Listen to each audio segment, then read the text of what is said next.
Dementia is where various aspects of the brain have been targeted, and that produces some kind of death in some of the cells. And of course, as we all know, the brain controls kind of everything. So it then leads to a decline in various functions that we get used to during our lives.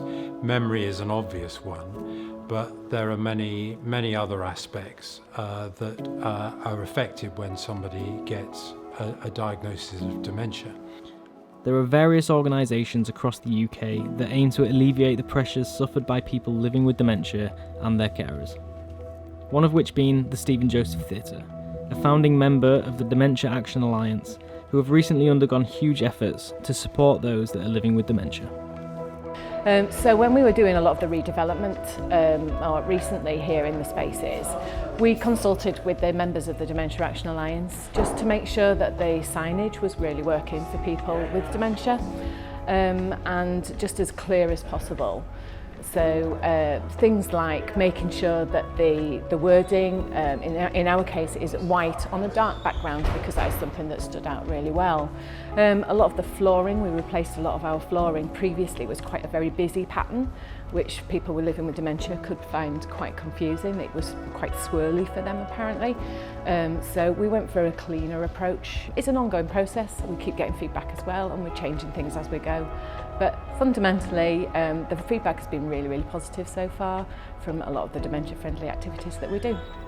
I was keen to get more of an insight into the dementia-friendly activities that the SJT offered and speak firsthand with some of the people that were attending.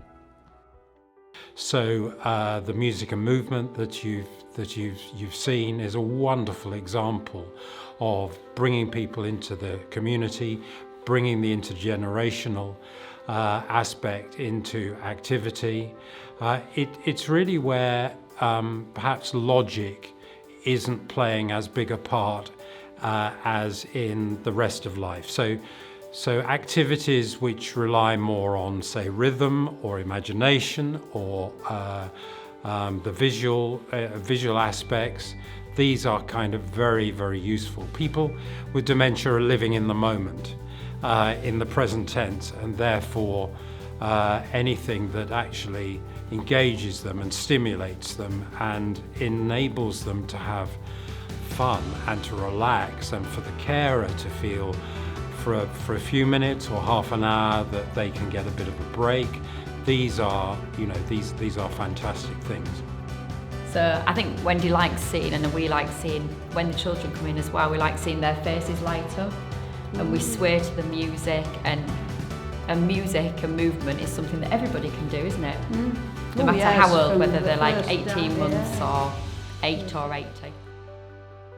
Studies have shown that people living with dementia had a higher level of positive engagement when interacting with children. The Stephen Joseph Theatre have been working closely with various local nurseries and schools in order to facilitate intergenerational workshops, which have proven to be beneficial to all involved. I think it's good for them to learn how to behave in different situations, in different places, because they're so used to being in nursery and doing what we do. It's nice for them to see what other people do, and I think it's nice for them to sort of know that there's less boundaries that there are in nursery, so they've been able to explore things. Like Finley's very new, very young. He's not really into sitting still, so it's been really great for him to get up and do lots of movement. Being in the moment and seeing their faces light up with music, or seeing their faces light up when they're seeing the children come in, for us as carers reminds us that they're still actually people with lots and lots to offer. And I think when you're in the midst of caring for somebody, and it's really upsetting and challenging and hard, you sometimes forget that. I think it's really nice for him to be a bit more free, and the children are very free, so I think it's a lot less pressure for him than having to hold a conversation with someone. Having those moments with carers and being able to see them and have a little bit of a social thing afterwards, just have a coffee and a piece of cake and chat, and I get support from that too. Even when the dementia has robbed them of quite a lot, back come the songs, back comes the rhythm, back come the smiles, and it's one of those activities that really gives you a lot of heart. After seeing what a huge impact that these workshops were having on these people's lives, from their music and movement sessions to dementia-friendly film screenings and live theatre performances, I was curious as to what the SJT saw for the future, where they could potentially develop, and what we could all learn as a nation on living with dementia.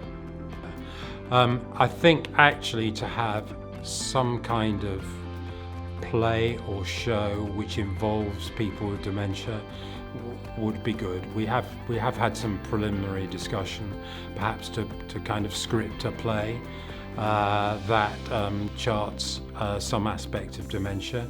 The more we can cut down the stigma, the more we can persuade people that nobody wants dementia, but if you do have dementia, then planning how life might be different and encouraging people not to withdraw, but to connect with the community, keep connecting, trying other things. It's so important for these kind of things, the music, the theatre, the films, everything that's very sensory, that can cross those boundaries and bring memories back to them. A lot of it's about reminiscence, and they're much more alert and alive and happy when they've got those memories. But it is challenging and it is hard.